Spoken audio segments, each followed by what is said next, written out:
প্রভু যীশু খ্রিস্টের মধুর এবং মিষ্টি নামে সকলকে জয় যীশু।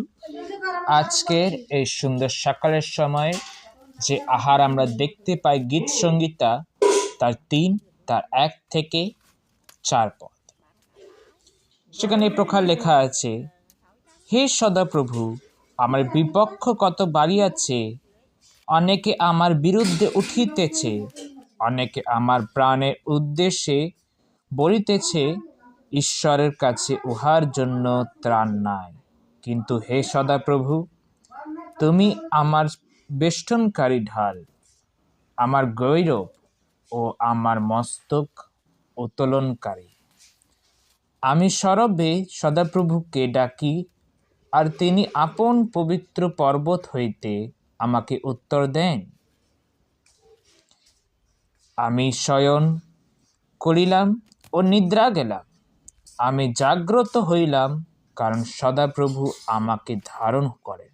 ঈশ্বর তার নিজের পবিত্র বাক্যে দ্বারা সকলকে আশীর্বাদ করুক বা প্রভুর নাম গর্বিত হোক। আমিন। আজকের সুন্দর সকালের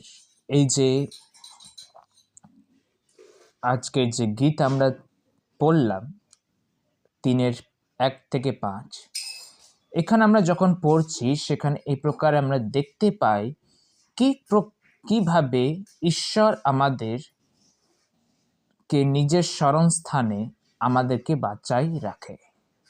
ঠিক আছে, যদি আমরা দেখি ভালোভাবে আমরা বুঝতে পারি, আমরা জানতে পারি, আমাদের জীবনও আমরা যখন এই সকালের সময় যখন নিজের কর্মস্থানে চলে যাই বা অন্য অন্য কাজে চলে যাই, কোথাও ঘুরতে চলে যাই, আমরা এটা একটা কথা ভাবি যে আমাদের পেছনে যে শত্রুরা আছে, এরা কি করবে? এরা আমার পেছনে লেগে থাকবে। তাহলে আমাকে কি করা উচিত? আমাকে আগে বাড়া উচিত নয়, এটা আমরা ভাবি, স্বাভাবিক ব্যাপার, সাধারণত এটা ভাবি। কিন্তু আমাদেরকে কি ভাবা উচিত? আমাদেরকে এটা জানা উচিত যে ঈশ্বর আমাদের সাথে আছে।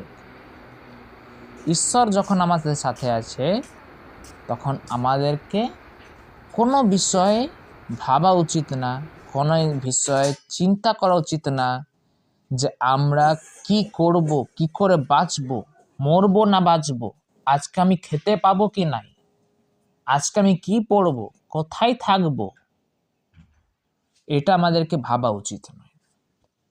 এই জন্যে যখন দাউদ এই যে গীতটা লিখছে, তখন এই কথা ভেবে লিখছে, যখন তার জীবনে রাজা দাউদ, ইসরায়েলের যে রাজা, দ্বিতীয় রাজা, সে যখন নিজের ঈশ্বরের অনুসার, পিতার অনুসার, ধার্মিকতার অনুসার সে যখন বাঁচছিলেন, তার পেছনে অনেক শত্রু ছিলেন। কথা বেবিলন ছিল, কথা অন্য জায়গা ছিল, অমুক তমুক জায়গা থেকে তার পেছনে লাগতো, তাকে মারার চেষ্টা করত, কিন্তু ঈশ্বর তাকে কি করতো? বাঁচাতো।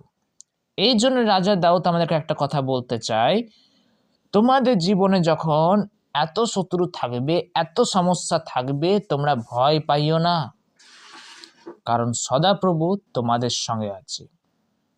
আজকের এই সুন্দর সকালে নর্মালি এই ডিভোশনটা রাত্রে হওয়ার কথা, কিন্তু আমরা সকালে এই জন্য জানছি, আমরা নিজে যখন কর্মস্থানে যাই, তখন আমরা নিজের কর্মস্থানে একটা মাথায় টেনশন নিয়ে বসে থাকি যে আমাকে অমুক শত্রু এই অসুবিধা করছে, তমুক